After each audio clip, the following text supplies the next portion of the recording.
Hello everyone, welcome to learn code tech. आज के इस वीडियो में हम बात करने वाले हैं जावा प्रोग्रामिंग के बारे में। आप सभी को पता है कि ये एक प्रोग्रामिंग लैंग्वेज है और जावा इतनी पॉपुलर क्यों है, क्योंकि इसके कुछ फीचर्स हैं। जावा एक high level and it's a robust programming language.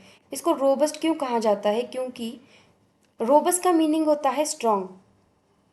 ये स्ट्रॉन्ग इसीलिए है कि जावा में हमको बहुत सारी लाइब्रेरीज वगैरह है, ये जावा ने हमें खुद ही प्रोवाइड की है।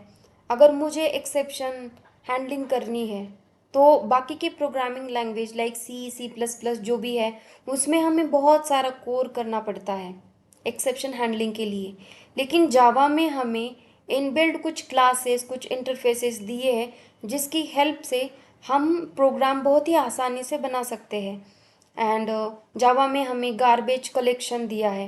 मतलब अगर कोई ऑब्जेक्ट है और उस ऑब्जेक्ट का कोई अभी यूज़ ही नहीं है तो जावा में गार्बेज कलेक्टर ऐसा होता है जो उसको रिमूव करेगा, उस अनयूज्ड ऑब्जेक्ट को वो रिमूव करेगा। एंड ये बहुत सिक्योर प्रोग्रामिंग लैंग्वेज है, तो इसी के लिए हम कहते हैं कि it's a robust programming language. Java is a object oriented. It means Java programming में हम जो भी बनाते हैं वो एक क्लास के अंदर होता है, जो भी कोड हमको बनाना है। और हमें उसको एक्सेस करने के लिए फर्स्टली हमको उसका ऑब्जेक्ट बनाना पड़ेगा और फिर उस ऑब्जेक्ट को हम कहीं भी कॉल कर सकते हैं। तो इसलिए हम बोलते हैं कि Java is a object oriented programming language. और अभी मैंने बताया कि ये एक सिक्योर प्रोग्रामिंग लैंग्वेज है। नेक्स्ट है Java was developed by Sun Microsystem in 1995। तो जावा सन माइक्रोसिस्टम ने बनाया था 1995 और तब से लेकर अभी तक जावा बहुत ही पॉपुलर प्रोग्रामिंग लैंग्वेज है।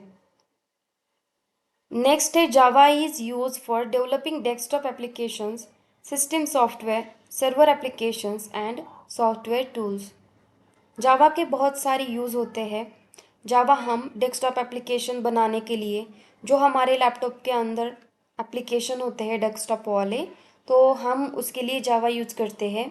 और उसके साथ ही जो वेबसाइट्स वगैरह होती है, वेब एप्लीकेशन बोलते हैं हम उसको, तो उसके लिए भी हम जावा यूज़ कर सकते हैं। एंड मोबाइल एप्लीकेशन वो भी है, उसमें भी हम जावा प्रोग्रामिंग लैंग्वेज यूज़ करते हैं, इसीलिए ये लैंग्वेज बहुत ही पॉपुलर है। नेक्स्ट हम देखेंगे जावा फीचर्स। जावा ने हमें बहुत सारे फीचर्स दिए हैं और यहाँ पर हम कुछ फीचर्स उसके देखेंगे। तो फर्स्ट फीचर है सिंपल। जावा क्यों सिंपल है? क्योंकि इसके जो सिंटैक्स है वो बहुत ही इजी है। अगर हम ध्यान से अगर इसको पढ़ेंगे मन लगाकर तो ये प्रोग्रामिंग लैंग्वेज बहुत ही आसान है। और अगर किसी को बेसिक C++ का नॉलेज है, मतलब जावा में वेरिएबल कैसे बनाना या जावा के डेटा टाइप्स वगैरह, मतलब अगर आपको C++ में वो पता है कि डेटा टाइप्स क्या होता है तो आप बहुत आसानी से ये लैंग्वेज सीख सकते हो, मतलब फास्ट वे में। अगर आप बिगिनर हो, आपको C++ नहीं आता, फिर भी आप आसानी से ये लैंग्वेज सीख सकते हो। और C++ में कुछ कॉम्प्लिकेटेड ऐसे कंसेप्ट लाइक पॉइंटर्स वगैरह है, तो वो हम जावा में नहीं यूज़ करते। तो इसी के कारण भी बोलते हैं कि Java is a simple programming language. Next है ऑब्जेक्ट ओरिएंटेड। अभी मैंने आपको बताया था कि ऑब्जेक्ट ओरिएंटेड इट मीन्स जावा में जो भी हम बनाते हैं वो एक क्लास के अंदर होता है और हम एक ऑब्जेक्ट बना के फिर उसको यूज़ करते हैं। नेक्स्ट है पोर्टेबल। जावा को पोर्टेबल क्यों कहा जाता है? क्योंकि जावा में जब भी हम कोड करेंगे वो कोड को हम कंपाइल करके उसको हम किसी भी ऑपरेटिंग सिस्टम में रन करा सकते हैं। एंड हम ये जो कोड होता है वो हम शेयर भी कर सकते हैं ईमेल पर या पेन ड्राइव में। तो इसी के कारण पोर्टेबल मीन्स हम कैरी कर सकते हैं कोड को, इसलिए बोला गया है कि इट्स अ पोर्टेबल। नेक्स्ट है प्लेटफॉर्म इंडिपेंडेंट। अभी जो C++ प्रोग्रामिंग लैंग्वेज है वो प्लेटफॉर्म डिपेंडेंट होता है। अगर सपोज़ आपने C++ का कोड किसी मशीन पर बनाया है तो वो उसी मशीन पर वो रन होगा। ऐसा नहीं है कि आपने वहाँ पे बनाया और आप वो कोड किसी और मशीन पे एग्जीक्यूट कर रहे हो, ऐसा नहीं होता। लेकिन जावा में वो फीचर्स हैं कि अगर मैं चाहूँ तो कोड इस मशीन पे बना सकती हूँ और उसको एग्जीक्यूट मैं दूसरी मशीन पे कर सकती हूँ। इसीलिए हम बोलते हैं कि Java is a platform independent language. Next feature है security, like it's a secured. तो जावा में बहुत सारे उन्होंने इनबिल्ट कुछ फीचर्स दिए हैं सिक्योरिटी के, तो इसीलिए हम कहते हैं कि it's a secured programming language. Robust का मैंने बताया है कि ये क्यों इतनी स्ट्रॉन्ग प्रोग्रामिंग लैंग्वेज है। Due to this features it is a robust programming language. High performance, अभी जावा में इतने सारे फीचर्स दिए हैं तो इसी की वजह से हम बोलते हैं कि Java is a high performance programming language. Next है मल्टी थ्रेडेड।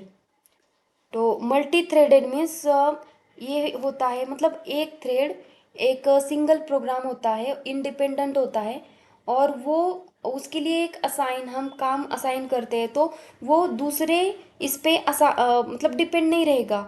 मल्टीपल थ्रेड मतलब यहाँ पे ये हो रहा है कि एक ही प्रोग्राम में हम ऐसे थ्रेड बनाएंगे और हर एक थ्रेड को हम डिफरेंट डिफरेंट टास्क असाइन करेंगे, और वो जो थ्रेड है वो एक दूसरे पर डिपेंड नहीं होते। और ये हम जब हमारा जो थ्रेड का जो टॉपिक है उसमें हम पढ़ेंगे कि मल्टी थ्रेडेड क्या होता है। नेक्स्ट है डिस्ट्रीब्यूटेड। तो जावा इज़ अ डिस्ट्रीब्यूटेड, मतलब वो एक नेटवर्क पर चलने वाली लाइक एप्लीकेशन बनाते हैं हम, जैसे वेब एप्लीकेशन हो गया, इंटरप्राइज बेस्ड एप्लीकेशन हो गया, तो इसलिए हम बोलते हैं कि it's a distributed programming language. And dynamic, मतलब जब जो भी हम जावा में लिख रहे हैं उसमें हम डायनामिकली हम कुछ डेटा पास करते हैं। तो ऐसा नहीं है कि सिर्फ ये स्टैटिक है। अगर जब आप वेब एप्लीकेशन बनाओगे तो जो भी फ़ोटो वगैरह होगा, डेटा वगैरह होगा, तो वो एक डायनामिकली आएगा। जैसे आपने कोई साइट वगैरह खोली, जैसे आपने फ्लिपकार्ट या अमेज़ॉन कोई भी ये साइट ओपन करी, तो वहाँ पे क्या होता है कि आपके प्रेफरेंस, मतलब जो आपने पहले कुछ सर्च किया होगा उसी के बेसिस से वो आपको रिकमेंड करेगा। अगर आपने वहाँ पे जाके, अगर आपको कोई शूज़ लेने थे और आपने वहाँ पे देखा, तो जब नेक्स्ट टाइम आप वो साइट ओपन करोगे तो वो आपको नए नए ब्रांड के अलग अलग स्टाइल के वो शूज़ आपको दिखाएगा, आपको क्लोथ दिखाएगा। तो वो एक डायनामिकली वो देता है, मतलब एक डेटाबेस होता है, वहाँ पे आपकी जो डिटेल्स है वो वहाँ पे स्टोर होती है, और जब आप नेक्स्ट टाइम लॉगिन करोगे तो वो आपको ये प्रोवाइड करेगा। तो इसलिए बोलते हैं कि ये डायनामिक है, it is not a static. तो नेक्स्ट है गार्बेज कलेक्शन। गार्बेज कलेक्शन मतलब क्या होता है कि अगर सपोज मेरा एक कोड बनाया मैंने, और उस कोड में मैंने कुछ ऑब्जेक्ट बनाया और उसका मैंने यूज़ ही नहीं किया, ओवरऑल उसका कुछ यूज़ नहीं, तो जावा में क्या होता है कि ये गार्बेज कलेक्टर होता है। वो देखता ही रहता है कि क्या कोई ऑब्जेक्ट ऐसा है जो कोई काम नहीं कर रहा, तो ये जो गार्बेज कलेक्टर होता है उसको वो रिमूव करता है।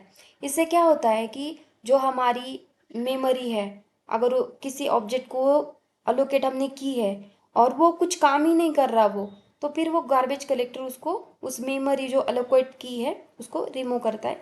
तो ये एक बेनिफिट है जावा का।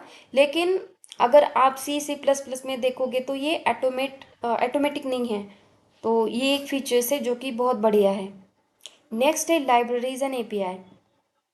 जैसे हमने बात की कि एक्सेप्शन हो गया और कलेक्शन हो गया, ऐसे बहुत सारे फीचर्स हैं जो लाइब्रेरीज है, एपीआई है, जो हमें जावा ने दी है। एंड इसी की वजह से जावा की जो प्रोग्रामिंग है वो बहुत ही सिंपल है, मतलब डेवलपर को इतना हेडेक नहीं है कि कैसे एक्सेप्शन हैंडल करना। उसको सिर्फ सिंटैक्स दिया गया है कि ऐसा ऐसा कर लो तो वो सब हो जाएगा। तो ये ऐसी इनबिल्ट लाइब्रेरीज एंड एपीआई है।